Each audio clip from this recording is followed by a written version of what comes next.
네, 안녕하십니까. 리차드양 양석입니다. 오늘이 12월 1일 화요일, 지금 현재 시각 오후 2시 10분 접어들겠습니다.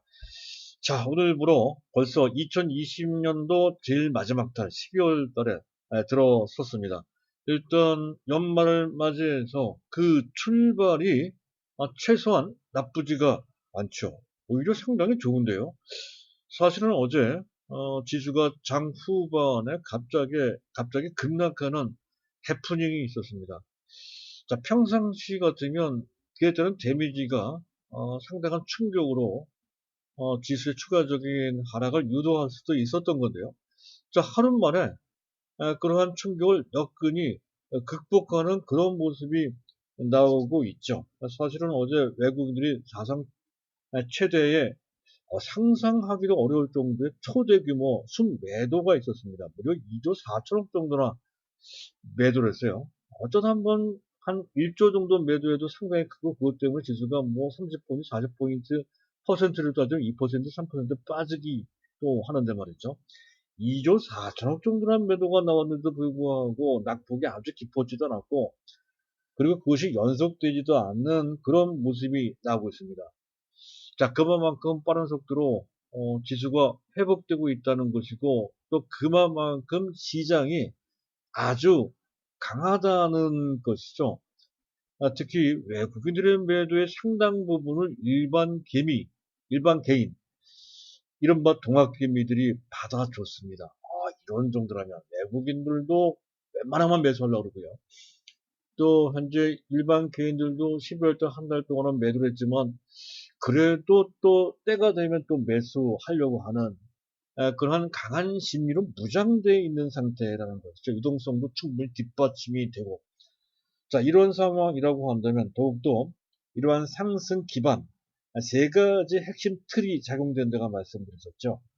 코로나가 종식된다라고 하는 기대감, 그리고 바이든 효과, 그리고 세 번째 초유동성 금융 환경이라고 하는 것. 그 틀이 뒷받침되고 있는 한 추세 상승은 여전히 탄탄하게 요요하다 했습니다.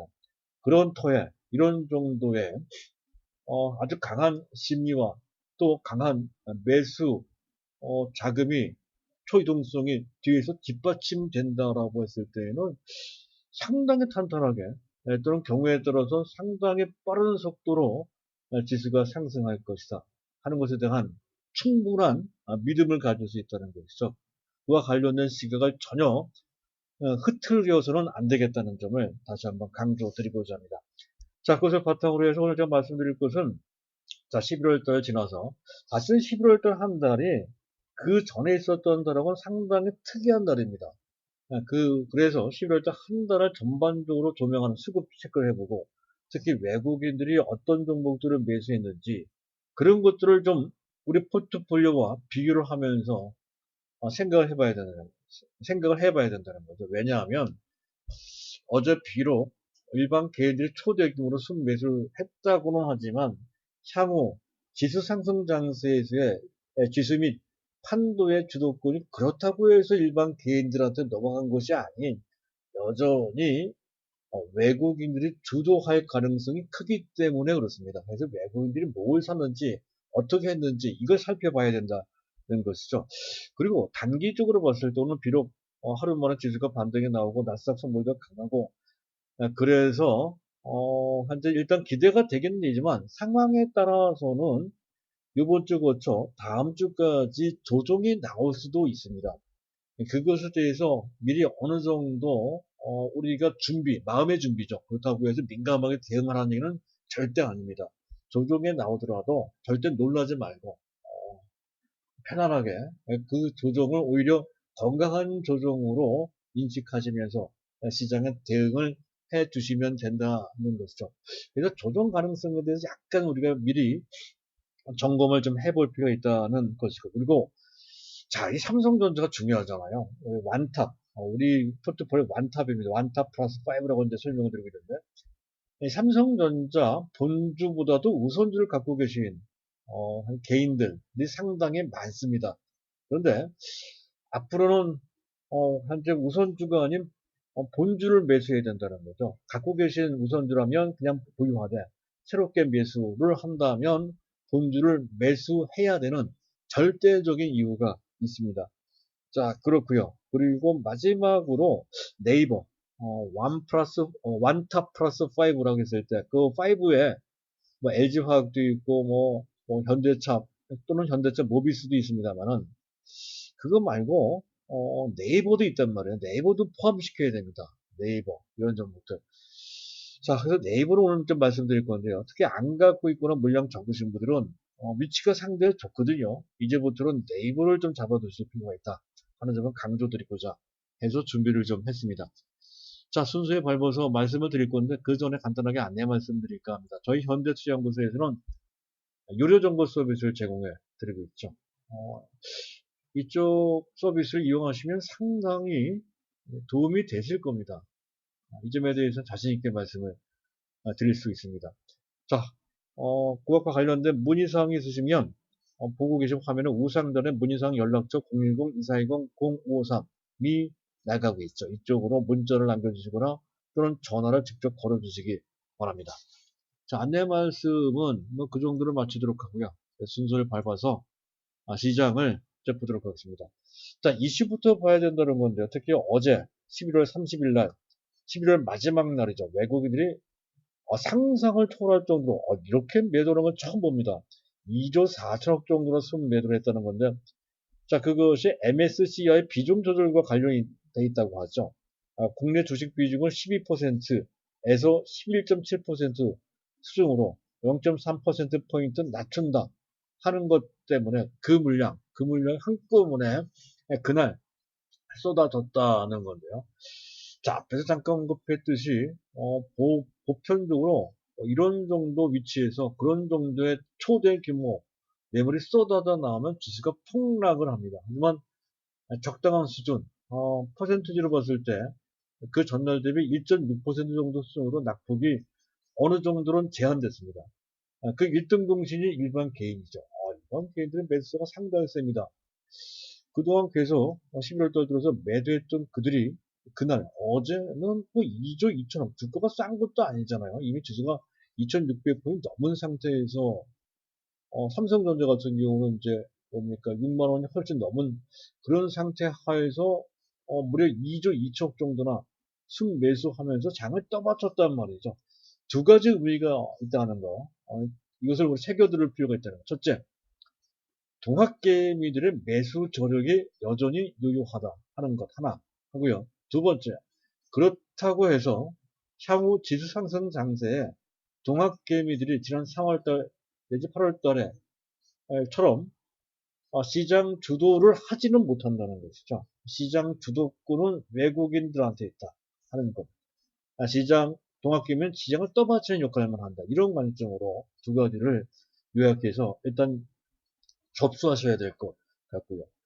자, 그리고 11월달 한 달 동안 일반 개인들이 2조 8천억 정도를 순매도했다는 건데, 현재 어제 순매수한 것까지를 감안하면 사실상은 11월달 한 달 동안 5조 정도 순매도한 거나 마찬가지입니다.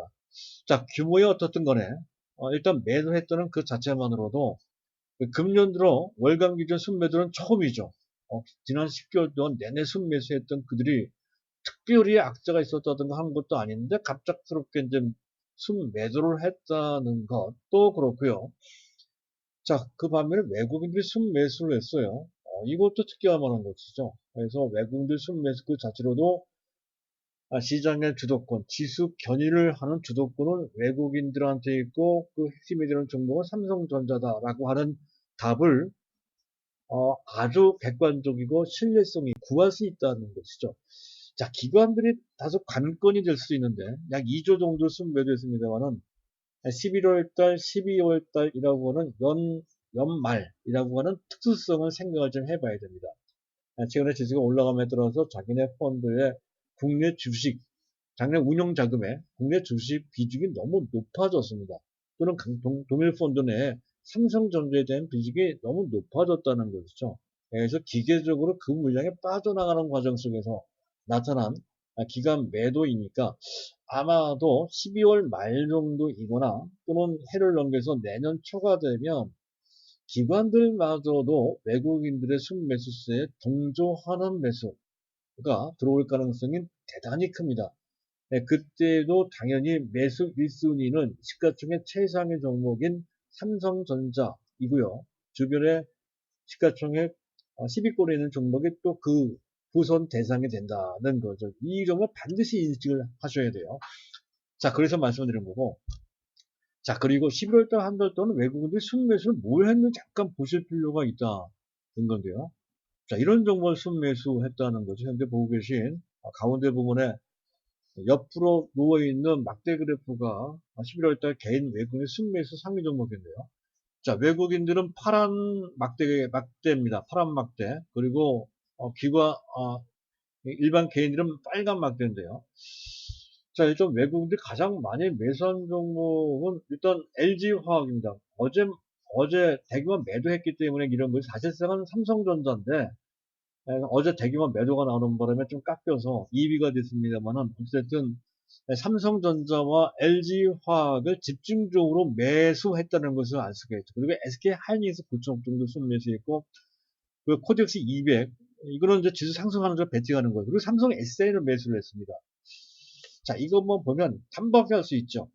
외국인들이 반도체와 그리고 2차 전지에 집중했다는 것을 알 수가 있습니다. 그리고 재밌는 것은 일반 개인들이 삼성전자 본주는 순매도했는데 우선주는 순매수했다는 6,500원이나 순매수했고 네이버를 순매수했고 이건 일리가 좀 있습니다. 이거는 네이버 그랬고요. 그래서 약간 좀 무거운 측면도 있긴 하네요. 일반 개인은 잘 이렇게 많이 매수해놓으면 조금만 올라가도 그 매물을 받을 수 있기 때문에 다소 이제 무거운 감이 좀 있긴 하네요. 자, LG전자 순매수, 기아차 순매수했다는 건데, 현대차가 아니고 기아차를 매수했다는 것도 특이할 만한, 다소 상대적으로 좀 싼 종목들을 매수하더라 하는 측면이 좀 있죠. 자, 그런 차이를 우리가 구분해서 일단 11월달 한 달 보시면 될 것 같고요. 자, 그리고 11월달 우리나라 해외 수출을 보면 현재 2개월 만에 다시 플러스로 반전이 됐죠. 작년 동기, 즉 작년 정상적인 경제 상황 대비 4%나 좋아졌어요. 그것도 그만큼 시장이 빠르게 회복되고 있다는 것을 뜻하는 것이죠. 특히 중국 경기가 빠른 속도로 회복되고 있습니다. 그리고 IT가 상대적으로 낮습니다. 상대적으로 좋았습니다. 반도체, 무선 기기, 이건 이제 휴대폰입니다. 컴퓨터, 또 2차 전지. 우리가 봐야 되는 것은 반도체와 2차 전지죠.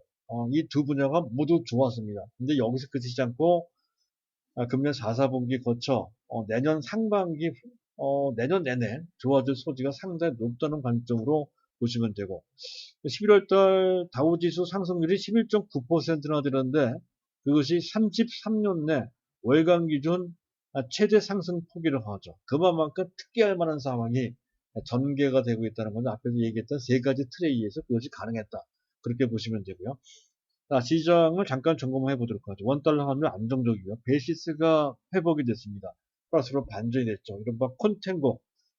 어제 장 후반에 백오데이션 상태 다소 불안하게 움직였던 건데 하루 만에 바로 안정되는 그런 모습을 볼 수 있다는 것이고 다만 어제 대규모 프로그램 매도 그중에 비차익 매도가 2조 4천 쏟아져 나왔다는 거 외국인 매도가 대부분 비차익 프로그램 매도라고 설명드렸고요.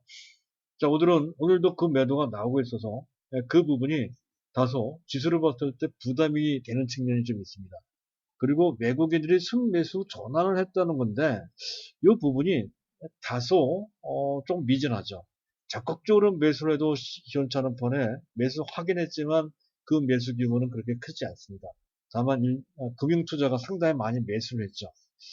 이거는 믿업지 못하죠. 따라서 오늘 주가 상승은 나스닥 선물도 강하고 해서 그래서 또 어제 낙폭도 장 후반에 해프닝처럼 깊어진 것을 보상하기 위한 반발도 좀 있을 것이니까 그에 따라서 올라갈 뿐이고 사실상은 단기적으로 다소 조금 지수 추가적인 탄력이 조금 떨어질 소지가 있는 그런 상황이다 하는 건데 그 점은 좀 이어서 바로 이제 말씀드릴까 합니다. 지수가 약간 조정받을 수 있는 엎어진 김에 쉬어갈 수도 있는 그런 상황. 물론 대세적으로는 여전히 탄탄한데 따라서 우리의 기본 포트폴리오 어차피 단기도 아니니까 당연히 현재 그대로 보유하면 된다는 건데 다만 지수가 흔들리거나 조정을 받을 때 시장 뭐 지수도 그렇고 시장 색깔도 완전히 달라지니까 그런 곳에 현혹되지 말라는 뜻으로 제가 말씀드리는 거예요. 바로 이런 관점입니다. 일단 11월달 코스피 상승폭이 상당히 큽니다.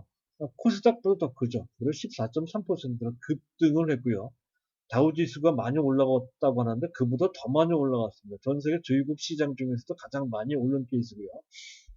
자, 그리고 최근 들어 지난주부터 이번 주까지 외국인들의 수급이 갑작스럽게 좀 이상 징후가 생겼죠. 관망하는 그런 스탠스를 보이고 있다는 것도 그렇고, 또 한 가지 지수 변동과 관련된 변수가 남아있다라고 설명을 드리고 있죠.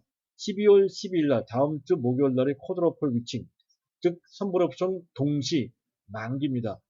자, 외국인의 선물 롱 포지션 올라가는 쪽에 베팅한 그 계약 수가 45,000 계약, 기관은 반대로 44,000 계약 정도를 숏 포지션을 취했는데 이것과 관련된 변수가 있을 수 있다는 것이죠. 아주 큰 그것이 추세적으로 큰 문제가 되는 변수는 전혀 아닌데요.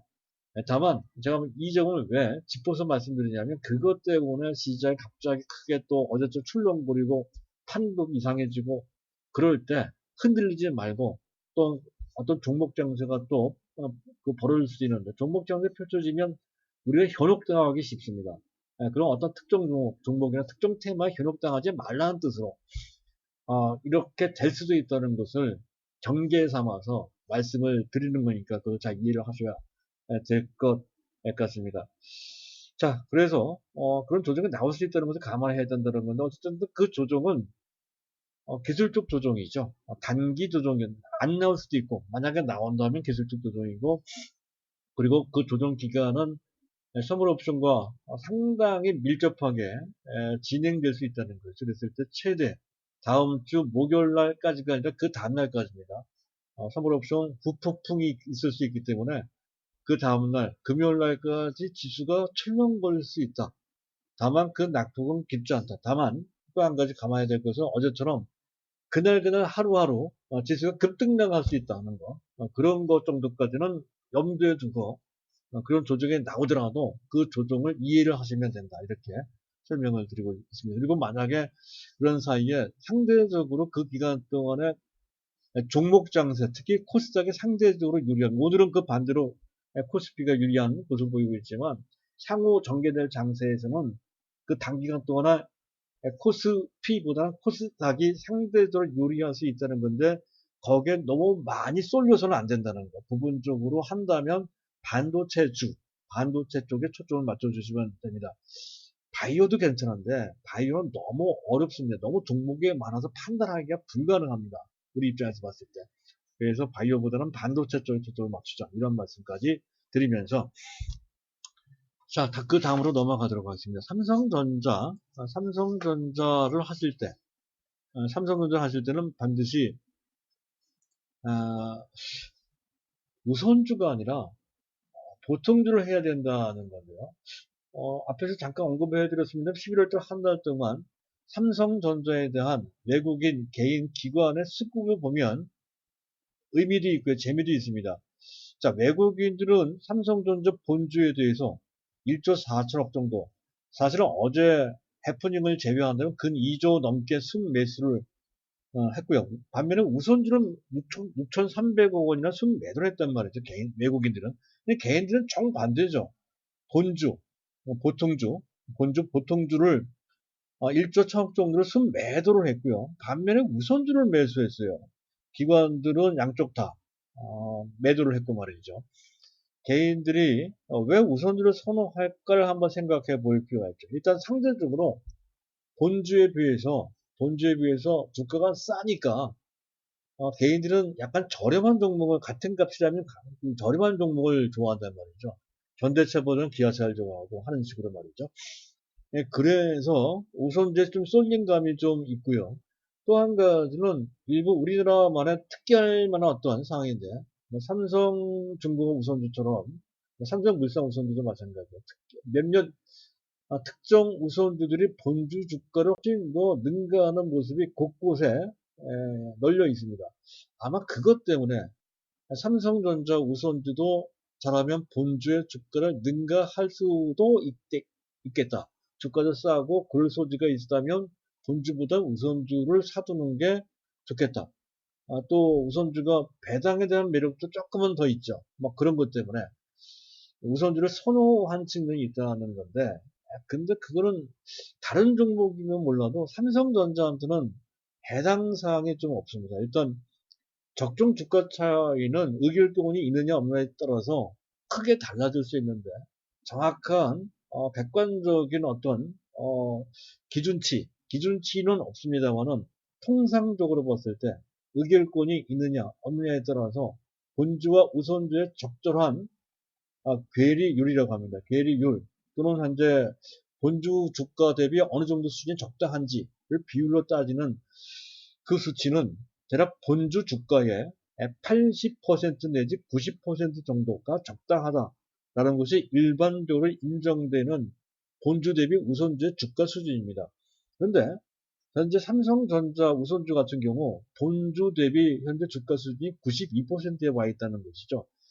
따라서 최대치 허용될 수 있는 그런 그런 비중으로, 그런 비율에 비해서도 조금 높은 편입니다. 그렇다고 한다면 현재 본주 대비 우선주 주가가 상당히 부담이 되는, 특히 외국인 또는 기관들 입장에서 봤을 때 거의 우선주를 안 사고 산다면 본주를 사는 그런 상황이 됐다는 것이죠. 자, 그리고 또 한 가지는 롱숏 전략에 의해서 그 차이가 즉 현재 차이가 확대된다는 그런 개념이 그겁니다. 즉 현재 차이는 지금 현재 약 8% 정도로 좁혀져 있습니다만은, 그러나 조금만 더 지나면 현재 롱숏 전략이라고 하는 같은 종목을 하나는 고평가되어 있고 하나는 저평가되어 있다라고 한다면 고평가되어 있는 종목을 팔고 저평가되어 있는 종목을 사고, 이런 개념이 되거든요. 똑같은 삼성전자라고 한다면 외국 입장에서 봤을 때 한쪽, 즉 삼성전자 본주는 사고 저평가되어 있으니까 상대적으로 고평가되어 있는 우선주는 파는 전략, 그걸 롱숏 전략이라고 합니다. 원래는 이종관의 종목, 예를 들어서 삼성전자와 하이닉스를 비교합니다. 똑같은 반도체이지만 삼성전자는 사고 하이닉스는 파는 전략, 이것이 롱숏 전략의 기본적인 틀인데요. 지금은 같은 삼성전자의 롱숏 전략이 가능할 것 같아요. 그래서 외국 기관이 그렇게 할 것 같습니다. 그러면 우선주의 탄력이 떨어질 소지가 상당히 높죠. 크게 떨어지는 것은 아니지만, 예, 그리고 시총 상위 워낙 시가총액이 3위권이죠. 삼성전자 우선주가요. 그래서 개인들이 선호한다고 해서 다른 특정의 그 우선주가 본주 주가의 본주 주가가 더 많이 올라가는 그런 현상이 도저히 나올 수가 없죠. 이거 워낙 큰 종목이기 때문에 역전 현상은 나올 수가 없습니다. 그렇다고 한다면 지금부터는 원래 갖고 있는 우선주는 뭐 당연히 그냥 보유해야 되겠지만, 새롭게 삼성전자를 매수하거나 추가한다든가 했을 때에는 본주를 사십시오. 본주 사는 것이 훨씬 더 안전할 뿐만 아니라, 그리고 더 지금부터 따진다면 조금 더 주가 수익률 차원에서 조금 더, 아직 큰 폭은 아닙니다. 조금 더 유리하다, 이렇게 이제 설명드릴 수가 있기 때문에 그렇습니다. 그리고 이제 마지막으로 이제 네이버인데요. 최근에 주가가 다소 이제 부진했던 것은 두 가지 악재 때문에, 두세 가지 악재가 있었군요. 두세 가지 악재 때문에 그랬다는 건데요. 이것이 삼성전자, 네이버 주가입니다. 최근 석 달 동안 주가가 부진했습니다. 한 가지는 치료제, 또는 백신이 이제 개발됨에 따라서 비대면이라고 하는 강력한 모멘텀이 희석되거나 좀 약화된 측면이 있다는 것이죠. 그런 거. 그리고 정부 규제, 정부 규제도 좀 독점과 관련된 정부 규제, 그리고 또 바이든과 관련돼서도 약간 그런 측면이 좀 있고요. 또 온라인 쇼핑 분야에 미국의 아마존이 진출해서 그쪽 분야에 또 경쟁이 치열해질 수 있다라고 하는 약간의 부담, 이런 것 등이 있다는 건 사실 이제 그 부분은 그렇게 크지는 않습니다. 이미 어느 정도 선반영됐다는 것이고, 중요한 것은 신규 펼치고 있는 성장 동력, 신사업 분야, 이 전 분야가 다 괜찮아요. 온라인 쇼핑이 가장 대표적인 케이스죠. 그 중에서도 뭐 온라인 스마트 뭐 스토어라든가 이거 잠깐 그전 했던 거 좀 보실 필요가 있을 것 같네요. 그거 잠깐 보시고요. 온라인 네이버 쇼핑 또 한국판 쇼피파이라고 하죠. 미국에서 가장 잘 나가는 클라우드 기반 전자상거래 업체가 쇼피파이라고 하는 건데, 우리나라의 쇼피파이라고 일컬어지는 데가 바로 온라인 쇼핑의 상당한 성과, 상당히 빠르게 시장을 잠식하고 있는 온라인 쇼핑이 이제 바로 그 대상이라고 하죠. 할 수가 있겠습니다. 각종 솔루션을 제공하죠. 스마트 스토어에다가 또 브랜드 스토어까지 접목시키고 또 플러스 멤버십까지 해서 락인 효과. 한번 이쪽에 가입을 하면 다른 것을 사용할 수 없는 사용자를 구속시키는 효과를 락인 효과라고 합니다. 그래서 극대화시킬 수 있는 조건을 갖추고 있다는 것이고 그 외에 뭐 콘텐츠, 핀테크, 또 광고도 새로운 광고 형식, 뭐 맞춤형 광고에 대한 리워드 광고 등등 기존 검색 광고의 한계를 완전히 극복으로 새로운 광고 시장을 열었다는 것도 또한 그렇고 또 클라우드 기반도 상당하죠. 이런 거. 이런 클라우드나 또 AI를 통해서 4차 산업혁명의 대세적 흐름에 부합하는 사업 구조를 갖추고 있고 그곳에 주요게 되고 있다는 것도 또한 그렇고요. 마지막으로 또 네이버는 시가총액 최상위 5위권에 있죠. 기본적으로 현재 뭡니까 이 패시브 펀드나 또는 인덱스 펀드에 기본적으로 편입되는 종목입니다. 그래서 다른 종목이 올라갈 때 시가총액 다른 삼성전자를 위시한 이제 이런 종목, 삼성바이오로직 이런 종목이 올라갈 때 자동적으로 네이버도 그러한 펀드에 편입되는 종목이니까 어느 정도 벌어지게 되면 그 키 맞추기 매수가 당연히 들어오게끔 되어 있다는 것이죠. 현재 위치가 상당히 좋아서 일반 개인들이 많이 들어온 최근에 그 물량이 다소 이제 무거운 측면이 있긴 하지만 추세상으로 봤을 때 적절한 타이밍이라 판단됩니다. 따라서 안 갖고 계신 분들은 너무나 당연히 갖고 있어야 되겠지만 안 갖고 계신 분들은 좀 넉넉하게 보면서 시간이 좀 필요하다는 것이죠. 이 네이버를 담아두시면 된다 하는 것을 설명해 드리겠고요. 추세적으로 봤을 때 네이버의 목표 가격 내년을 봐야 되겠죠. 12개월 목표 주가 정도는 목표 주가는 최소한 35만 원 내지 적정하게 40만 원까지 볼 수 있다 하는 관점으로 한번 네이버를 보시면 될 것 같습니다. 자, 오늘 내용 여기까지입니다. 감사합니다.